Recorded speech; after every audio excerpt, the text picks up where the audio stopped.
الرحمن الرحیم فقلت استغفروا ربکم انہ کان غفارا. صلوات بر محمد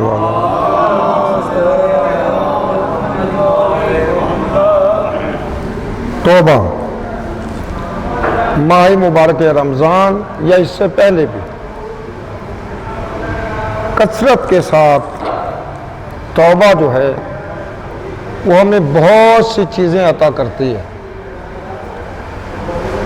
آپ قرآن کے نظریات کو لینا شروع کریں، قرآن پڑھیں، قرآن کے احکامات پر عمل کریں، ہم سب کے لیے ضروری ہے.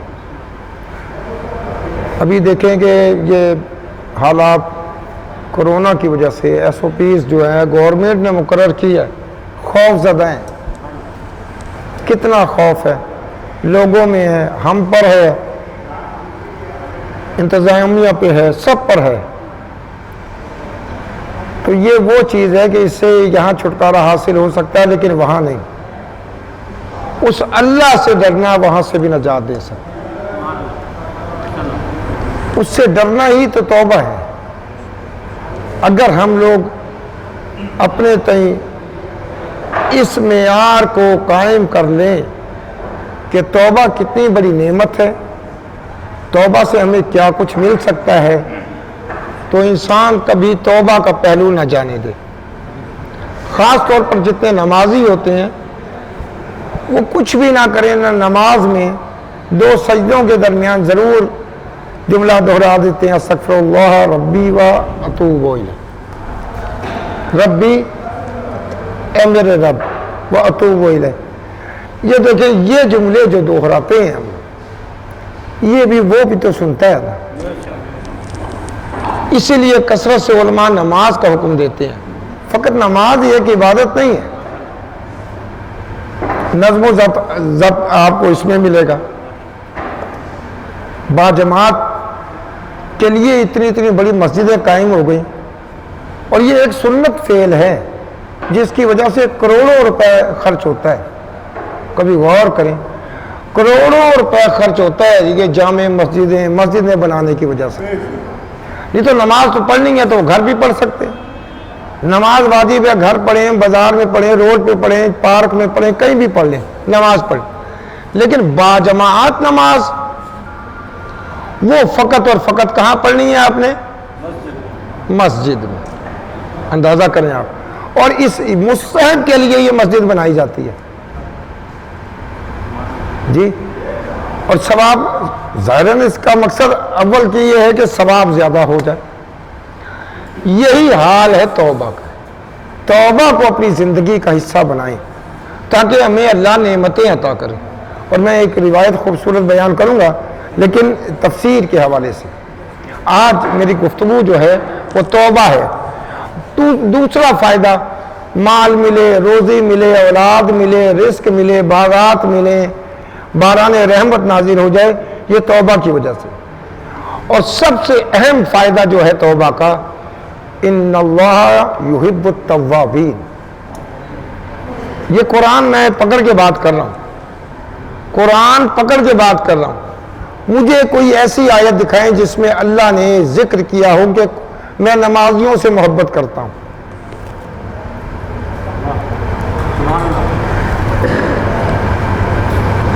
غور کر رہے ہیں آپ. لیکن توبہ کرنے والوں کو دوست رکھتا ہے.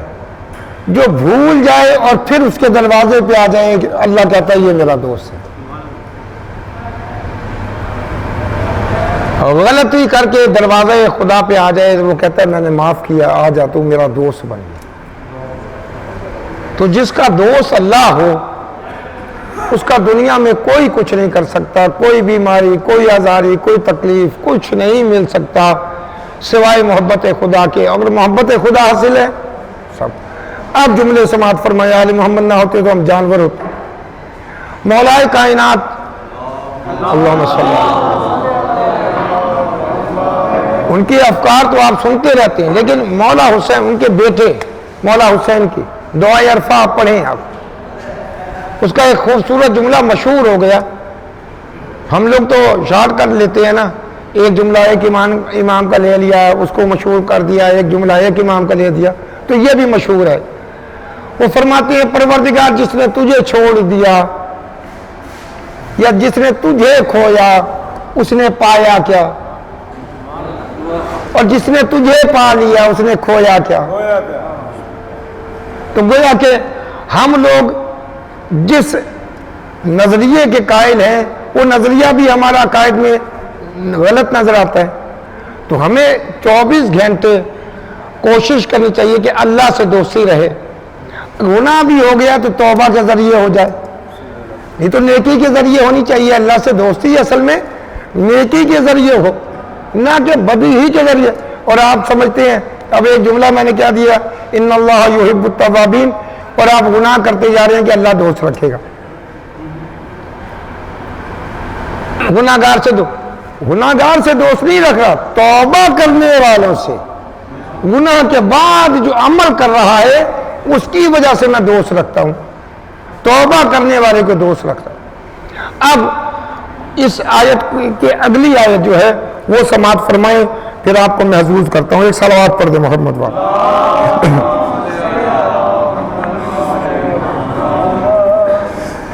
انہو کان غفارا، توبہ کرو اللہ کی بارگاہ میں، وہ بہت زیادہ معاف کرنے والا ہے، بہت زیادہ توبہ کو قبول کرنے والا۔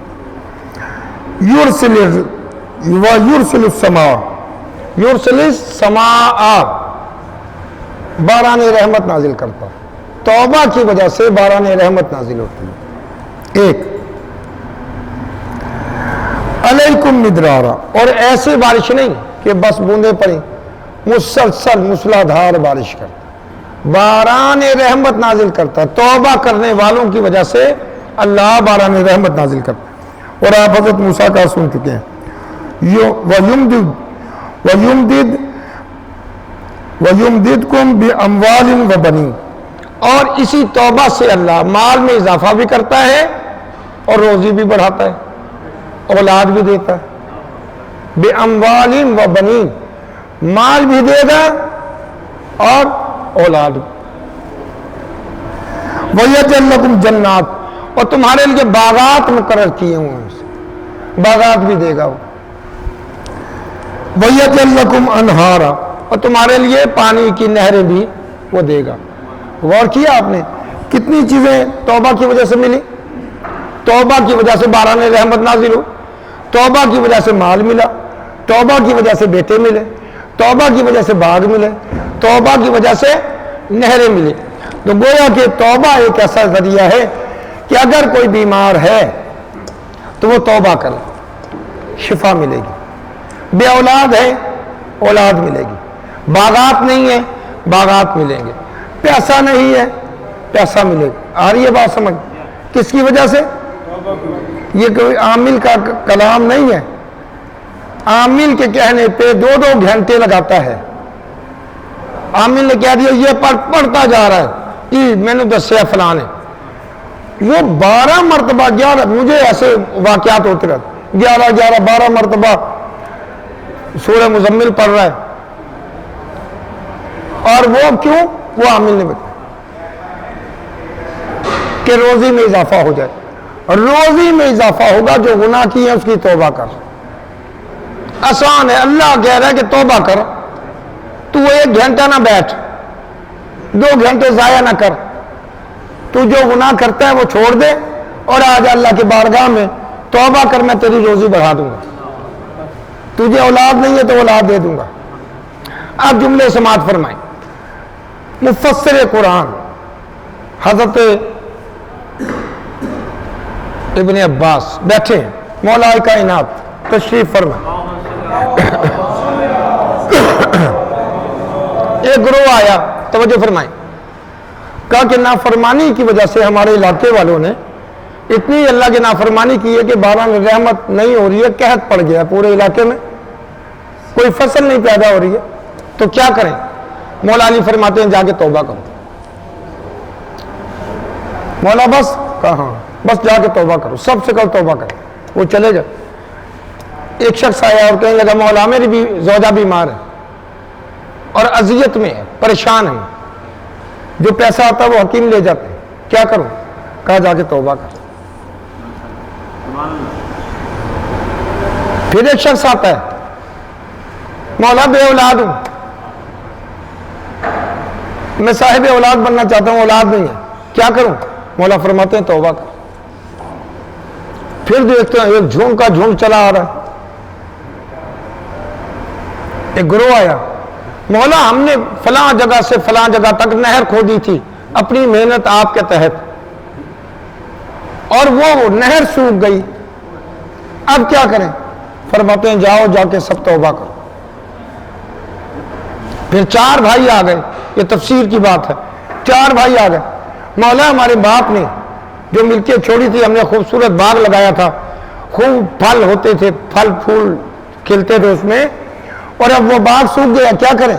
کہا توبہ کرو۔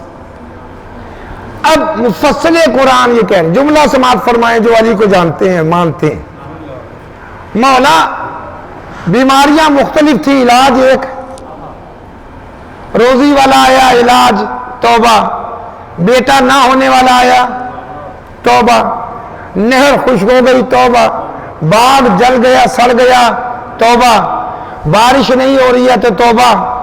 مولا فرماتے ہیں سب توبہ۔ مولا یہ کہاں سے بیان کیا؟ مولا نے سورہ نوح کی اس آیت کو بیان کیا۔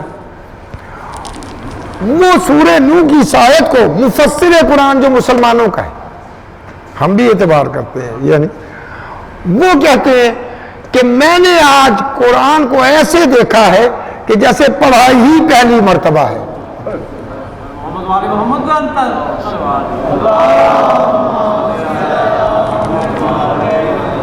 ایک نسخہ دے کے جا رہا ہوں، آپ تفسیروں میں دیکھ لیجئے گا، کیونکہ اختتام روزہ ہے اور اچھی سے اچھی بات میں آپ کے لیے روز لاؤں گا۔ ایک شے ہے جو معصوم نے بیان کر دی، اور 9 معصوموں کا میں نے خود پڑھا، رسول سے لے کر 9 معصوم فرماتے ہیں کہ روزی کم ہے تو آپ فرماتے ہیں سورہ واقعہ پڑھا کرو عشاء کے بعد، سورہ واقعہ۔ عثمان بن مظعون، یہ ضعیفی کی حالت ہے، اور یہ جو بادشاہوں کا دور شروع ہو چکا ہے، رسول جگہ تبدیل کر چکے ہیں، تو ایک دن کسی نے کہا کہ صحابی رسول ہے، قسم پرسی کی زندگی گزار رہے ہیں اور اولاد نرینہ نہیں ہے، بیٹیاں ہیں 4، تو ہمیں چاہیے کہ بیت المال سے یا خود مومنین سے کچھ لے کر ان کو دیا جائے تاکہ ان کی کفالت ہو سکے۔ تو کچھ افراد آئے بادشاہ کے، خلیفہ ہماری نگاہ میں فقط علی ہے، آئے اور انہوں نے ریکویسٹ کی کہ ہم کچھ دینا چاہتے ہیں۔ انہوں نے کہا تمہیں پرواہ نہیں ہے، میں نے اپنی بیٹیوں کو وہ چیز بتا دی جو رسول نے مجھے بتائی تھی۔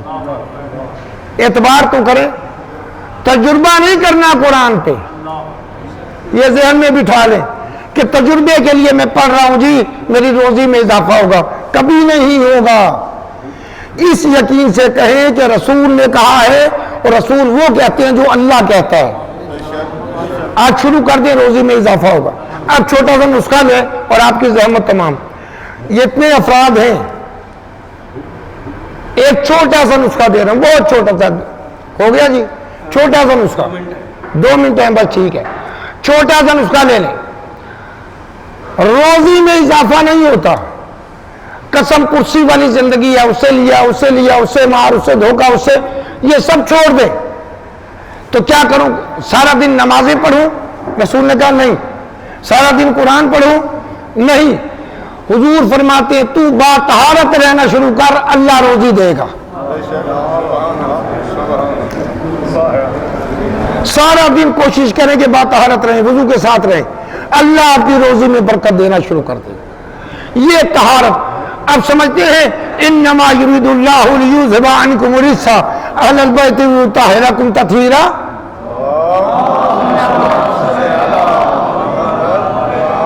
یعنی ہر قسم کا رزق آپ کو ملے گا اگر آپ اور ہم باطہارت ہو جائیں۔